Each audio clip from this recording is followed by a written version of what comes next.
Update कनासी सिखर खां वकीलन जो धरड़ो सूबाई घरू वज़ीर ज़ियाउल हसन लंजार सिखर पहुंची वियो। घरू वज़ीर Ziaul Hasan Lanjar Sindh high court Sukkur bench पहुतो वकील अॻवाणनि सां मुलाक़ात कई अथई। घरू वज़ीर ज़ियाउल हसन लंजार वकील अॻवाण आमिर नवाज़ वड़ाए चई ॿियनि सां मुलाक़ात कई आहे। अपडेट कनासी वकील अॻवाणनि पारां हुकूमती वफ़द आॾो सिंध जूं ॾिनल ज़मीनूं वापसि वठण जो मुतालबो धरड़े सबबि माण्हुनि खे ॾुखियारियूं पेश अचनि पयूं। धरड़ो ख़त्म कयो वञे, घरू वज़ीर जी अपील। हुकूमती वफ़द में Kumail Haider Shah, commissioner Sukkur Fayaz Abbasi, DC MB Dharejo ऐं ॿिया शामिल। घरू वज़ीर ज़ियाउल हसन लंजार आमिर नवाज़ वड़ाए चई ॿियनि वकील अॻवाणनि सां गॾु प्रेस कॉन्फ्रेंस कंदो। एक भेरो ॿीहर अवां सां अहम ख़बर शेयर कंदासीं। सिखर खां वकीलनि जो धरड़ो सूबाई घरू वज़ीर ज़ियाउल हसन लंजार सिखर पहुची वियो। घरू वज़ीर Ziaul Hasan Lanjar high court Sukkur bench पहुतो वकील अॻवाणनि सां मुलाक़ात कई। अवां खे आगाह कंदासीं। घरू वज़ीर ज़ियाउल हसन लंजार वकील अॻवान आमिर नवाज़ वड़ाए चई ॿियनि सां मुलाक़ात कई आहे। वकील अॻवाणनि पारां हुकूमती वफ़द आॾो सिंध जूं ॾिनल ज़मीनूं वापसि वठण जो मुतालबो पिणु कयो वियो आहे।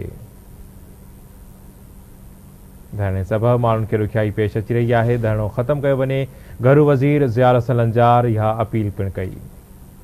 अपडेट कनासी हुकूमती वफ़द में Kumail Haider Shah, commissioner Sukkur Fayaz Abbasi, DC MB Dharejo ऐं ॿिया शामिल। घरू वज़ीर ज़ियाउल हसन लंजार आमिर नवाज़ वड़ाइच ऐं ॿियनि वकील अॻवाणनि सां गॾु प्रेस कॉन्फ्रेंस कंदो। हिकु भेरो ॿीहर ब्रेकिंग न्यूज़ अवां सां शेयर कंदासीं। सखर मां वकीलनि जो धरणो जारी आहे। सूबाई घरू वज़ीर ज़ियाउल हसन लंजार सखर पहुची वियो आहे। तफ़सील मालूम कंदासीं। मोरड़ो महर खां जी अपडेट कजो, कहिड़ा तफ़सील आहे?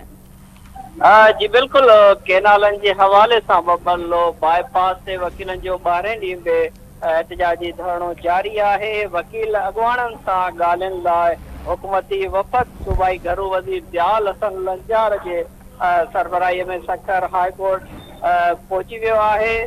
घरू वज़ीर ऐं वकील अॻवाणनि जे तरफ़ां जेको वफ़द आहे वकीलनि जो ऐं हुकूमती दौर जे विच में ॻाल्हियूं जेके आहिनि शुरू थी वियूं आहिनि। हिन वक़्तु बि इजलास जारी आहे। हुकूमती दौर वफ़द में जेको आहे ज़िले council chairman Kumail Haider Shah, commissioner Sukkur Fayaz Abbasi, deputy commissioner MB Dharejo ऐं ॿिया जेके आहिनि अॻवान जेके आहिनि शामिल आहिनि। हिन वक़्तु बि जेको आहे इजलास जारी आहे। ज़ियाउल हसन लंजार जी तरफ़ां वकीलनि जी जेको कमेटी आहे अॻवाननि खे जेको दरख़्वास्त कई वई आहे त बबलो धरणो जेको आहे हाणे केनालनि वारो मसइलो हल थी वियो आहे त धरणो जेको आहे उहो ख़त्म कयो वञे। जॾहिं त वकील बबलो धरणे जे सरवाण आमिर नवाज़ वड़ाए सिंध हाई कोर्ट कराची जे सदर सरफराज़ मेतलो ऐं ॿियनि कमेटीअ जे अॻवाननि जी तरफ़ां जेको आहे इहो मुतालबो रखियो वियो आहे। घरू वज़ीर जी आॾो त सिंध जेके ज़मीनूं आहिनि उहे जेके आहिनि वापसि वरितियूं वञनि ऐं